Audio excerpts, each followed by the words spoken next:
Welcome to the LSU Sports Insider podcast, brought to you by the journalists at The Advocate, NOLA.com, and the Times-Picayune. My name is Perryn Keys. I'm the executive sports editor. I'm joined today by Wilson Alexander. He's our lead LSU football beat reporter. And by Scott Rabalais. He's our venerable longtime columnist. He's been covering LSU football for 32 years. There's no truth to the rumor, though, that he was actually there in 1894 when LSU played Ole Miss for the first time. So that's a vicious rumor. I won't stand for it. Gentlemen, welcome in. We took the riverboat to that game. It took a while, but we got there. It was 2 days and somebody died of scurvy. So, gentlemen, LSU's coming off of a 34-31 win over Arkansas in Tiger Stadium. Came out of the gate a little slow in the first quarter, and offense caught fire, the last three quarters, as they are often want to do. The defense struggled a good bit, and now they're going up to Ole Miss, to Oxford. They opened up as a 1.5-point favorite. It's now 2.5 points. Plenty to get into here, but first we'll take care of a little bit of business. Obviously, if you're tuning in, you know that The Advocate's always been the #1 destination for LSU football coverage, and this podcast is just another way for us to bring that coverage to you. So by all means, tell a loved one, tell a friend. You can find the LSU Sports Insider podcast on Apple, Spotify, wherever finer podcasts are found. And by all means, if you haven't subscribed to The Advocate, please do so. Go to theadvocate.com/subscribe. That's theadvocate.com/subscribe. And by all means, get our newsletter delivered straight to your inbox. You get all the latest headlines and all the latest news and the great coverage from these guys straight to your phone, straight to your desktop, straight to your inbox. To do that, you go to theadvocate.com/LSU newsletter. That's theadvocate.com/LSU newsletter. So, gentlemen, a lot to get into here. LSU looks like a well-oiled machine on offense, as we say, for certainly the better part of the game. The defense is still very much a work in progress, and I think that's probably where we ought to start off. We'll get into the big picture view of the defense in a bit, but let's talk about some personnel on that side of the ball. Specifically, Omar Speights. He missed the last 2 games with a hip flexor injury. He's the Oregon State transfer who started off as a starter alongside Harold Perkins in the Florida State game, played the first 2 games as a starter, and then he went out with the injury. And then LSU finds himself with a problem. He's supposed to come back. He's probable for this game, listed as probable, and he is supposed to come back. That presents a problem, but it's a good problem to have because in his place, LSU sort of found a playmaker in freshman Whit Weeks. So that leads to the first question, which is, what do they do? How does Omar Speights fit into this linebacking group? What do they do? Do they rotate players in and out with Harold Perkins and with Greg Penn, who's obviously going to stay on the field? Wilson? Yeah, I mean, that's going to probably be the most fascinating thing to see in this game. Like right from this jump is, okay, what is LSU doing in terms of its rotation? It's a good problem to have, and now you have some depth because linebacker coming in, especially before they got Omar out of the portal, was a major offseason question. Are they going to have the guys there who they need? They got Omar to address that, and Omar had 8 tackles in the opener against Florida State, then had 1 against Grambling before he went out, and we haven't really seen what he can really do. I don't think, because in that opener against Florida State, there was, especially in the second half, defensive issues across the ball. LSU's defense has changed fundamentally since then, now running more of a 4-3-4 than a 4-2-5. And so we haven't seen Omar in that kind of scheme. And so we don't know exactly what to expect out of that scheme. And so, there's been a lot of buzz with Weeks, of course, because of the way he's played. He had 9 tackles against Arkansas. He really flashed against Mississippi State. He said himself, we talked to him the other night, Rab, and I did along with the rest of the press corps for the first time. He's this enthusiastic freshman who's just like, it's infectious. It's like, it makes you just want to go play. He's sunshine. He makes you want to call him sunshine. Exactly. Sunshine from Remember the Titans is definitely it. And but he said himself, he's still having to turn to Greg Penn during plays or his older brother when they've been on the field together and be like, wait, what am I doing? And then once he knows, he's able to just go and do it because he's super athletic. But with him on the field and certainly somebody who they need to keep getting reps, because that's not only is he a good player, but he's only going to get better as long as he gets playing time. That they've got to find a way to kind of figure out their rotation. I'll be interested to hear. I'm sure we're doing this Thursday morning. Brian Kelly talks Thursday evening, and we'll certainly maybe get more of an answer from him on what they're going to do there. But it's going to be fascinating because Brian Kelly has said that Penn is someone they want to keep on the field. He's been very steadying for them, had a career high 12 tackles against Arkansas. And so there might be more of a rotation between Spates and Weeks. Weeks with 21 tackles so far this season. And Greg Penn, Brian Kelly, as you said, you mentioned that Greg Penn, they're really leaning on him now. Basically, they feel like he's going to be the guy, sort of inside, that is going to stay there on the field. Rab, do you think that they've sort of figured out what they need to be doing with Harold Perkins, sort of moving him outside, and that's obviously where he feels most comfortable. Yeah, to start the season, obviously they had him inside, and he was like, as I heard Marlon Favorite, a former LSU player, say, he was like robotic in the Florida State game. He's such an instinctive player. That's what we saw last year. See ball, get ball. It's kind of simplistic, but he has the speed and the talent to go after the ball carrier, the quarterback, or whatever, and disrupt plays. And he didn't do that. And it seemed like a political decision to put him at middle linebacker. Like, maybe this is what Perkins and his family want because it's best for his NFL. They want him to be a complete linebacker. Future. Yeah. And it just wasn't his natural position. So they've got him more in his natural position, aided by the fact that you have Penn and Weeks now, able to handle the middle linebacker spots, the inside linebacker spots better. And he's been more disruptive. Still not, I don't know, Wilson can express his opinion, still not as great so far this season in terms of disrupting plays as we saw last year, but he did have a sack. And against K.J. Jefferson, 252-pound quarterback, that's an achievement. He did have a sack in this last game. So it's getting better, but I certainly don't think he's played anywhere close yet to an All-American level that he was predicted to going into the season. Yeah, ESPN had him at like number 4 on like its preseason list of college football players in the country. Like that, he was considered coming into this maybe like the best defensive player in the whole country this season.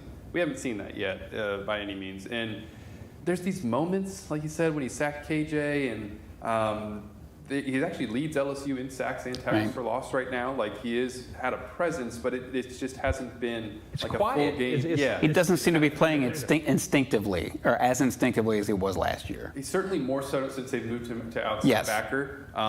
But it's maybe still, he is playing a lot more than he did even well, by the end of last season, he was playing pretty much an entire game, but this is still kind of the first time throughout an entire season that he's playing like every single snap throughout an entire game.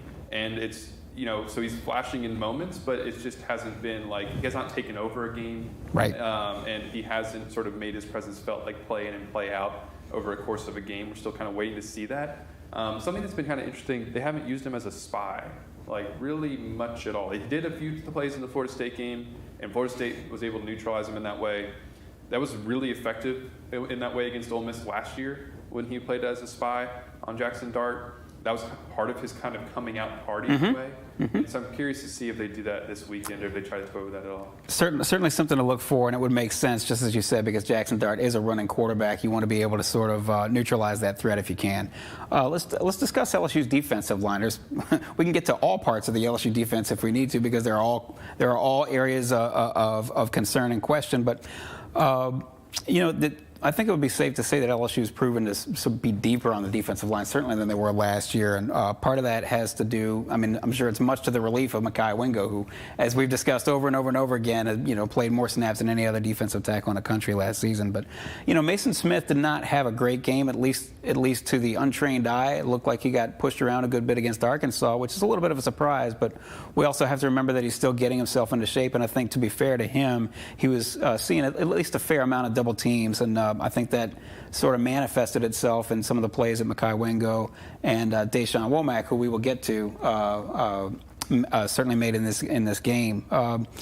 If we would, let's start with Deshaun Womack, who flashed a little bit, had a sack on third down, a key third down against Arkansas, freshman from Baltimore, but then also Jordan Jefferson, no relation, the transfer from West Virginia, defensive tackle, who I think has looked really good against the run. Anywhere you want to start there, Wilson? First off, I think that we've used our one allowance on making that joke. I'm sorry. It's not supposed to be a joke. It's just, you just have to say it. Like, Kramer Robinson, his mom's Kim Mulkey, by the way. Like, yeah. you have like a certain number of times I think that you're allowed to make the joke. We've used our one, so. Fair. Yeah. Yep. Jordan, we'll start with him, has been, they had defensive lined up, like you said, was not good last year. I mean, Mekhi Wingo stepped up in a huge way when Mason went down, and Jaquelin Roy played a ton of football. It was those two, and that was basically it. Jacoby Guillory did not play a ton. And so it was actually kind of funny, like Mekhi Wingo back at the bowl game was talking about how he was excited he wasn't going to have to play 70 to 80 snaps. Oh, yeah, sure. He wasn't going to have to. And it drove home to me a few weeks ago we were talking to Mason Smith when he said that like 60 snaps in a game is like a lot for a defensive tackle. It drove home just how much Mekhi was playing. That's right. They don't have to have that problem now, because, in large part because of Jordan Jefferson. Jacoby Guillory has gotten better. He's a bigger piece of this rotation as well. And Jordan is a guy who has really flashed. He only had 3 tackles against Arkansas, but it just, especially upon rewatching the game, felt like he was much more disruptive than that. Yeah. He had half a tackle for loss as well, but again, it was just like he was causing some havoc in the backfield. It wasn't always finishing plays, and that's kind of the big piece for this defensive front is finishing the play. Because there was even moments with Mekhi, like had a chance to bring down Jordan Jefferson, bull rushed a right tackle straight into him on Arkansas's second drive, and didn't get him to the ground. And so Jordan, though, it's going to be also kind of one of those fascinating defensive things here personnel-wise early on against Ole Miss. Does he overtake Mason Smith in the starting lineup, or does he at least get more playing time? Brian Kelly said that they really liked him as a nose guard in their 3-down techniques, and so I think we'll definitely see that. How much more, we'll kind of have to watch the game unfold. And then with Deshaun Womack, he's somebody who is a 5-star freshman, and he's got a ton of upside. We saw him in the preseason, there was moments when he was getting flattened by LSU's tackles because he was kind of between jack linebacker and defensive end, and just physically, like, this is a talented offensive line, and physically he was maybe not, like, fully developed yet, like in every way that he needed to be. But that was like over a month ago. He's clearly coming along. He's got a ton of athleticism, and so LSU's gotten him onto the field as a kind of stand-up edge rusher, and he only played 5 snaps against Arkansas. Brian Kelly said that he is not ready to be a starter yet. I think that's fully understandable. Like, yeah, that's right. He's a player who's got to be able to set the edge and stop the run. He maybe isn't there yet, but it'll be surprising if he does not get more than 5 snaps. I thought it said everything. The sack that he got against Arkansas was on a 3rd and 16, so that's a clear sign. Okay, we can trust this guy to rush the passer, and certainly he flashed when he did, and when he's out there on the field. But back to the Mason Smith. It's time. Okay? Yes. He needs to come along. And Jefferson has played well enough that I'm giving him more playing time in the Ole Miss game. Ole Miss has to run the ball to win the game. That's right. That is such a big. Everybody talks about Lane Kiffin and the offensive genius, and people think passing, but it's really Ole Miss has to. Their offense is predicated on running the ball, and they've got to get some push and some plays up the middle. And if Smith can't do that, then I've got to make a change. I've got to think LSU needs to make a change, in my opinion. Well, you have a point there, because Jordan Jefferson on PFF grades, which take maybe with a grain of salt sometimes, but can be instructive, and he graded out so far as LSU's best run defensive lineman. Like when he's been on the field in those situations, and Brian Kelly even said it, that they really thought that him and Jacoby Guillory a few weeks ago were their best run defensive tackles. Like you said, Ole Miss, that offense needs to run the football. And if you can make them one-dimensional, then you have a great chance to win. That's what Alabama did last week. Ole Miss rushed for about 56 or 59 yards. That's right. And scored 10 points. So let's zoom out a little bit and just talk about the defense in general, the LSU defense in general, not so much personnel. They're 11th in the SEC in total defense, and as many a coach who's come through here has said, when LSU's not playing great defense, nobody in Baton Rouge is in a good mood. They're facing an Ole Miss team that has not, and you're right, Lane Kiffin's offense is predicated on you establish the run first, and then they go have fun, right? But Quinshon Judkins, their preseason All-SEC running back, is averaging about 50.2 yards or something right around in there. 3.5 yards per carry. Yeah, per game. No, they have not established the run for whatever reason. Long story short, can they get it? Can the LSU defensive front, the front 7, get it done against an Ole Miss offense that is frankly struggling, certainly on the ground? But then also just, can LSU's problems on defense be fixed as we go down the road this season? It's the old saying, you can't call up somebody from the minors or make a trade or something like that. You have who you have. And LSU's got some very good players. We've mentioned a lot of them. Perkins is a very good player, and Smith and Wingo was an All-American last year, and you've got guys coming on like Weeks and Womack and Braden Swenson, who we haven't mentioned. They play well in flashes. They had a good. They helped LSU change the momentum against Arkansas to where the offense, who started off very slowly, finally got going, and they scored their last 6 possessions of the game. But sustaining it for a whole game has not been something they've been able to do in any game, even the Grambling game, right? I mean, Grambling rolled up a lot of yards on LSU to start the game, even though they only scored 10 points. Particularly Mississippi State, they had a pretty full game there. They sure did. But Mississippi State's offense is in flux. Yeah. Yes. But their first touchdown, Mississippi State scored. The guy missed a tackle. Somebody missed a tackle on the outside, and their running back got away for a long run to set up their first touchdown. Big plays are going to happen. It's modern college football. I just think this LSU defense, they can be better than 11th, but are they better than middle of the pack? I don't know. And you have an elite offense. Middle of the pack might be enough, well, if the offense still rolls. You've got to figure the offense is going to score points, but they're going to have to score points. I don't think LSU is going to hold Ole Miss to 10 points, especially in Oxford. That's right. Ole Miss went on the road last week at Alabama and only scored 10. So it's a defense that can be better than it is, and I think has a very good chance to improve, but it's only going to improve to a certain point. I just don't think you see a dominant defense there, and if anything keeps LSU out of winning the SEC West or the SEC or fighting for a college football playoff spot, that's what it's going to be. One area where they particularly need to improve, just as a quick point, is on third down. They are 99th for the second year in a row. They're struggling. Second in the country in third down percentage. That was something that Matt House circled in the preseason as an area where they were going to have to improve. It was that and takeaways. It's almost like you want to get them LSU in 3rd and long. It's almost like the other team is like, yeah, it's 3rd and 8. All right, we're in good shape. That's what's so bizarre about it is it isn't 3rd and 2, 3rd and 3. It is 3rd and 6, 3rd and 9. 3rd and 10 at times. There was a third down, on Arkansas' second drive, the one where they ended up scoring a field goal because LSU, to its credit, in the red zone, buckled down a few times in that game. It was crucial that they did. But 3rd down and 10, there was the play I referenced earlier where Mekhi Wingo bull rushes the right tackle into KJ Jefferson, but maybe it was the rush lanes were off in front of him and with some of the other guys, got too far upfield, middle of the field open. There's one guy in space, him and Andre Sam. He jukes Andre Sam, picks up 25 yards. And it's a matter of on the defensive line finishing when you are getting pressure, because that is, if there's a strength of this defense, it is on the defensive line. Agreed. Those guys can sort of take that next little step and finish on plays when they're getting pressure, because there has been pressure, then they can start to really make things happen. That's what we saw against Mississippi State. You take, you help out your secondary in that case, and that's going to be big on 3rd down because. Yeah, it was 9 of 14 for Florida State on 3rd down, 8 of 13 for Arkansas on 3rd down, and like we said, it was not just 3rd and 2 most of the time. And just to put a finer point on what you're saying, to me, and Brian Kelly referenced this on Monday when he was speaking to us, to me, it's 2 major things. One, play your assignment, right? DC said that, and I'm paraphrasing because he didn't use this term, but don't play hero ball. Almost like a throwback to when offenses were playing option football. And the defensive end is trying to take the quarterback and the pitch man. That's why you find yourself in trouble.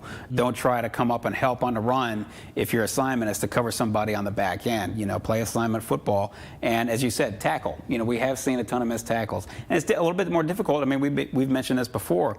For those who maybe don't know about how sort of modern college football works, is that there's not a whole lot of tackling to the ground in practice anymore. Matter of fact, Mason Smith a couple of weeks ago requested it because they'd been missing so many tackles in practice. Hey, we want to go live in practice, right? So to me, hit your assignments and tackle. We will move on to the offense here, but again, you're listening to and experiencing the LSU Sports Insider podcast. If you like what you hear and you know where to find all our writers' great work, that's at theadvocate.com. Please subscribe if you would. It's theadvocate.com/subscribe to go there and sign up. You can get a digital subscription, a print subscription, whatever you fancy. That's theadvocate.com/subscribe, and sign up for our newsletter. That's theadvocate.com/LSU newsletter. Theadvocate.com/LSU LSU newsletter. So speaking of good news, how about the offense? Let's talk about them. We've talked about the defense for a good bit, and with good reason. That's the area, obviously, of most concern. But there's also some good news, and specifically as it relates to, I think, the ground game, LSU's ground game. Logan Diggs over the past 2 weeks has absolutely established the ground game. I thought it was very, very important and meaningful, specifically at the time they got that ground game going against Arkansas. They had run the ball with their running backs.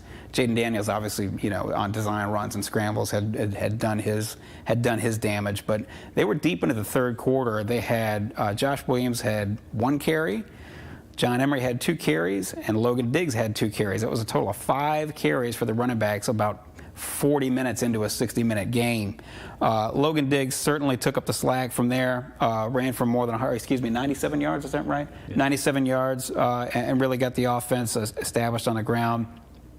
And he did very similar against Grambling and Mississippi State. I think he's emerged, I think everybody would say, as the lead back, maybe with Josh Williams as a 1A or a good third down back. So the pass offense obviously looks great. Brian Thomas, certainly made his mark against Arkansas and needed to. Somebody needed to step up because Malik Neighbors, as you would suspect, was getting so much attention from the Arkansas secondary. Ole Miss is 10th in the SEC in total defense, a lot like LSU. They're struggling in a lot of ways. And I think it's noteworthy that they're 10th in the SEC in defense because they played Mercer and gave up 7 points against Mercer. Georgia Tech scored a decent amount on them and moved the ball decently on them. And Georgia Tech is a program in transition with Perryn Keys in his first year as a coach. So long story short, is there any reason to think that LSU's offense is going to slow down up in Oxford? And if so, what would be the thing that slows it down? I don't think it's going to slow down. Of course, the thing that would slow it down is if Jaden Daniels is off, like he was early in the Arkansas game. Jaden, what was a major sign of improvement with him as well was that he was able to get it back. We didn't see him when he was having a bad game last year be able to then go and find it mid-game. He did, and the offense took off. But if we see another sign of inconsistency, and he's now struggling over the course of an entire game, that could be problematic. Like you said, Ole Miss is right behind LSU in terms of points scored per game right now. They're at 42. LSU's like 42.8. And even though Alabama was able to shut them down, they have shown a propensity to be able to score. And so LSU is going to need to be able to match and keep up ahead of Ole Miss on the offensive side. And so Jaden is obviously a huge part of that. Everything goes through him offensively. And so that would be the thing I think that is really on them. I don't know what Ole Miss would do necessarily to take things away. If they were able to get a lot of pressure, that would disrupt things, of course, but I think it's a matter of Jaden being consistent and on his A game. And like you said, though, because especially offensively, they are much more well-rounded than they were in week 1. Brian Thomas has come on as a clear number 2 receiver, somebody who is not just, he was like a bona fide number 2 in the SEC. Last year he had around 360 yards over the last 2 seasons. He's already over 430 at this point through 4 games. He's got 5 touchdowns, and the way him and Malik Neighbors complement each other is really good. And then with the emergence of Logan Diggs, who Brian Kelly keeps saying, we're just going to ride the hot hand, and it's still going to be a rotation. And to a degree, yes, there is going to be a bit of a rotation. Frank Wilson likes to get those guys in and out, but Logan Diggs is, for all intents and purposes, the RB1 right now. So. Go ahead, Rab. I'm sorry. They've got multiple ways to attack you. And as you alluded to, Perryn, yes, we're gonna try to do this to Malik Neighbors, and now Brian Thomas. They both had over 100 yards receiving against Arkansas. That's tough to stop. Mason Taylor didn't play against Mississippi State. Come back, didn't look 100%, but the offense is a big part of the tight end is a big part of this offense, and he should get better. And then you have Diggs leading the running game, and Jaden, of course, is a dual threat quarterback. There's a lot of ways LSU can take there got to be some defensive coaches sleeping on their couches in Oxford. This week it's like, what are we going to do? These guys, they do this, they do that. They have an elite offense. They're ranked in the top 10 in the country. And Jaden Daniels, if I may say about Jaden Daniels, he's ranked in the top 8 in the country, and he leads the SEC in yards per game passing and touchdowns and total offense, and he's way up there in passing efficiency. A lot of people, you get a sense they're still not on the Jaden Daniels bandwagon. This guy is he Joe Burrow? Okay, maybe not, But that's a Nobody's Joe Burrow. Nobody's ever going to be. Nobody's going to be Joe Burrow. He's excellent. He's the All-SEC quarterback right now. Well, it's easy. Sure. It's easy to forget this because they sort of fell flat against Florida State and Orlando. Jaden Daniels coming to this season. You saw this before everybody else did. Rav, Jaden Daniels getting the second shortest odds in Heisman race. So I mean, it tells you all you need to know. Had they had just a little bit better performance, I wonder if he wouldn't still be sort of lurking right around that top 5, top 8 in the Heisman race. Yeah, he's. It would take a lot for him to get back into that race, and that's kind of a separate conversation. But no, the offense. Speaking of the offense, all these playmakers, I think it's worth noting that the offensive line certainly has to get a large share of the credit here because. It looked like this season was going to be a work in progress yet again. I'm speaking only for myself, and I'm obviously quite literally an armchair analyst here, but I thought Miles Frazier had a really good game at right guard against Arkansas, and I think it said everything that you didn't see the sort of rotating in that they had experimented with against Arkansas, where they had taken Zalance Hurd, put him in at right tackle, taken Emory Jones and moved him into right guard, which incidentally, that's sort of his. I think everybody agrees that would have been his more natural position, if all things were equal. Rab, just give me sort of your 2 cents on where the offensive line is and how they look now compared to how they looked at the start of the season. Good. I mean, I think that, like you said, they've kind of got things a little solidified, and it's like this is our group, and Hurd is a player, that's going to continue to get better. But again, against Arkansas, the whole offense started kind of slow. I mean, they didn't score in the first quarter, and then they that breathtaking drive right before halftime, 3 plays, boom, they scored, and then they started to push Arkansas back. You started to get a real push where they started to control the line of scrimmage, which Arkansas was doing early in the game. So LSU's got to be able to impose their will with the offensive line of the other team. Football's not that hard a game. It's still not that hard with all the fancy bells and whistles. You still got to control the line of scrimmage. And we talked about the defensive line. They've got to do a good job of the offensive line too, and protecting Jaden to give him time to throw. Like any quarterback, if he's hurried, if he's got somebody in his face, it's going to throw off the passing game. But if you give him time, he's going to find one of these talented receivers. So it certainly starts with the offensive line, and I think they're starting to look like. I started to see as the game went on against Arkansas the strength that they're supposed to be going into the season. They were struggling early up front with some of the things Arkansas was doing on the defensive front. Arkansas had 2 sacks in the first half, and that seemed to be one of the things that was affecting Jaden's timing and his rhythm. He's somebody who works from the ground up. Everything starts with his footwork in terms of his ability as a passer, and that just looked hurried throughout the beginning of the Arkansas game. Right on LSU's first play, Arkansas got pressure, and since after that, it was sort of just seemed like that's maybe part of why it took a quarter and a half to kind of find it. And so after halftime, Arkansas didn't have a sack. That's right. Yeah. Maybe again, it's all working together. There's times when Jaden's holding onto the ball and it's not always on the offensive line and things like that. But it was all just like in sync. And the offensive line was doing, like you said, much better, picking up those pressures and then applying its will in the run game. It is fascinating that Zalance Hurd did not play right tackle in this game after he rotated a ton against Grambling, less against Mississippi State, and then did not against Arkansas. That'll be something else to try to ask Brian Kelly about and find out is what they kind of have the plan for him being moving forward, because he is someone who long term they have so much belief in. And should. He looks the part, right? 6'6", 340 with super long arms, and I mean he's confident, he's physical, he's going to be a great player, but maybe not right this second. LSU has the luxury of not being able to have to thrust him in if he's not quite ready yet. Pretty amazing that Lance Hurd and Will Campbell both grew up together in Monroe. How'd you like to go up against those 2 guys? Well, yeah, I grew up together certainly in terms of like playing on the same high school team. I will say for Lance, he takes pride in being from Bonita. Yes, that is that's right. He's from. Yeah, and yeah, I mean they were both at Neville, and having talked to Neville's coaches about that before they were like, man, this is great. Makes their job just a little bit easier, right? Before we get to before we put both of you on the spot and ask for a prediction for what's going to happen here on Saturday up in Oxford, first things first, what's the number one matchup that LSU has to win to be able to leave Oxford with a W? Rab, go ahead. Number one matchup, I would say it's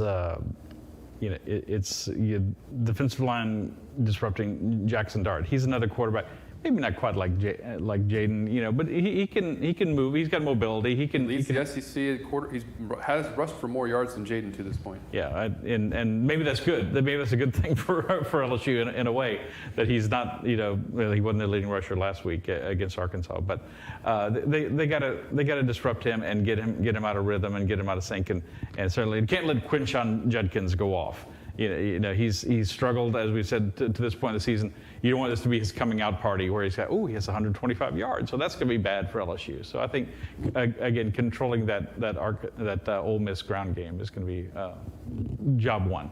I was going to say, I think we're maybe in the same camp then in terms of where we see this game coming down to, because I still think it's going to be a pretty high-scoring game. Yeah. I agree. I agree. But you got to be able to make a few stops in crucial moments. And so for me, that is, stopping the run, because that's what we saw the recipe was for our Alabama last week. That's right. If you can make Ole Miss one-dimensional, then Jackson Dart is, while he's been better this year than last year, I don't think he's somebody who is, maybe you can get him into a turnover or something like that if you make them one-dimensional and stop the ground game, because is LSU going to hold them to 59 yards or 1.9 yards a carry? Probably not. But they can still, if they can kind of follow that formula in some way, then I think that they end up coming out of there with a win if they're able to do that and make enough stops, get off the field a little bit more on third down in particular, to give their offense a little bit of breathing room.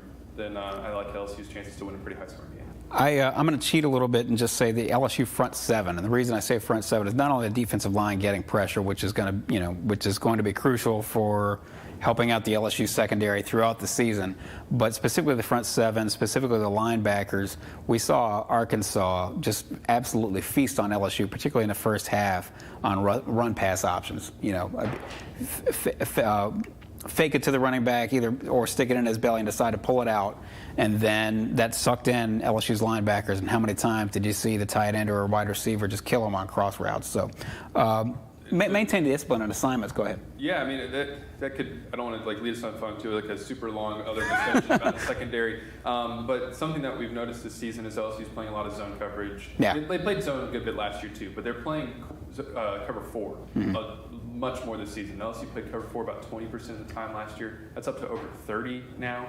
And it is maybe as a result of that zone coverage is giving teams cushion on those long in-breaking routes. We saw it against Grambling too. We definitely saw it against Arkansas. And so if LSU kind of needs to tighten up that zone coverage a little bit, because if they are doing those run-pass options and you're pulling the linebackers towards the line of scrimmage because they have to think about stopping the run, that's a big chunk of the field for you. And so, this is a copycat game. Arkansas had a lot of success doing that. That's right. We need to make sure that doesn't get replicated again. That's exactly right. I wouldn't surprise me they're playing cover 4. Maybe they're thinking, look, we don't have a shutdown defense. So let's make them go. Let's make an opposing offense go all the way down the field. Maybe somewhere along the way they get behind the chains, they commit a penalty. Make them earn it, so to speak. Now, of course, the key to that is you got to tackle if you're going to keep everything in front of you. So, you mentioned you thought it was going to be a high-scoring game, Wilson. The line, the over/under opened at 62.5. It has moved to 67.5. So that would speak to people thinking that you're probably going to see more than just a few points up at Vaught Hemingway Stadium. I will put this to you. I'm not asking for an over-under prediction, although I'm going to guess you take the over. But look, LSU opened as a 1.5-point favorite. They're a 2.5-point favorite now. What happens in Oxford? So my prediction is up on the site. I had LSU 42, Ole Miss 38. So I guess I took the over, which. He went over like Mondo Duplantis over. Way over. Yeah. I do. These are two, like you said, defenses that have areas that can be exploited.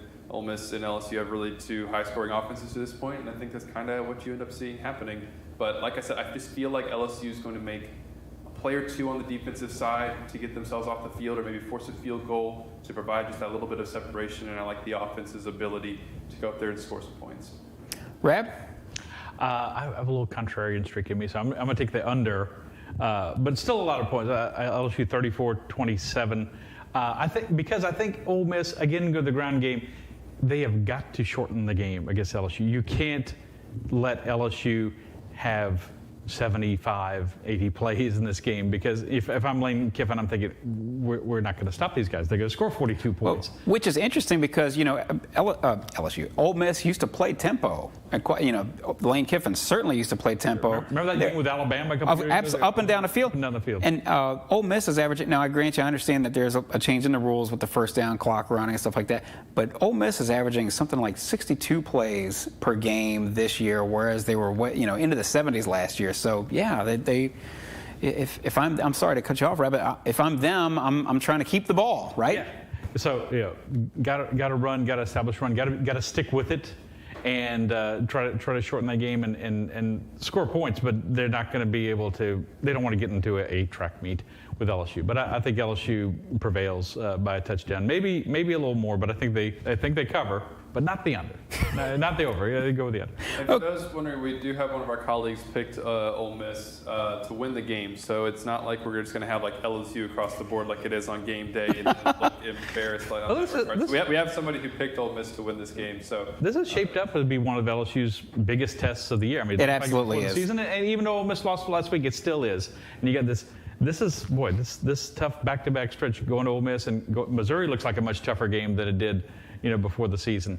But if they can get through this, they're not going to lose before they, going to the Alabama game. That's a bold statement. But to your point though, this is maybe that much more important. Ole Miss, and we'll wrap it up, with this. But Ole Miss, we've discussed, and Sheldon Mickles, our colleague, has a story up on theadvocate.com right now about how the SEC West specifically, seems very wide open. LSU and Alabama were the two favorites going into the season, suffered some kind of ugly losses early on. Texas A&M suffered a loss early on in Miami. Didn't look like they could stop Miami if they absolutely had to, and they didn't. And so it looked like a division that was wide open, maybe there for the taking for Ole Miss. Now they lose to Alabama. They've got no room for error. That makes you think that much more that they're really going to give you their best shot if you're LSU going up there. So we shall see, of course, and we'll have all our coverage of LSU at Ole Miss. On Saturday, it's a 5 o'clock kickoff. That's right. It's a weird kickoff. I don't know why exactly that is, but it's 5 o'clock on ESPN Saturday at Vaught-Hemingway Stadium. That's where we'll wrap it up. We'll be here throughout football season and beyond. You know what to do for everything Louisiana college football. You go to theadvocate.com. If you want to subscribe, go to theadvocate.com/subscribe. That's theadvocate.com/subscribe. Also, if you want to sign up for our newsletter, Rab handles that personally 3 times a week, but it's a daily newsletter. And so please support your local journalist. Sign up for the LSU newsletter. That's theadvocate.com/LSU newsletter. Again, that's theadvocate.com/LSU newsletter. Gentlemen, it's been a pleasure. For Wilson Alexander, Scott Rabalais, I'm Perryn Keys. I'm the executive sports editor, along with Wilson and Rab. This has been the LSU Sports Insider.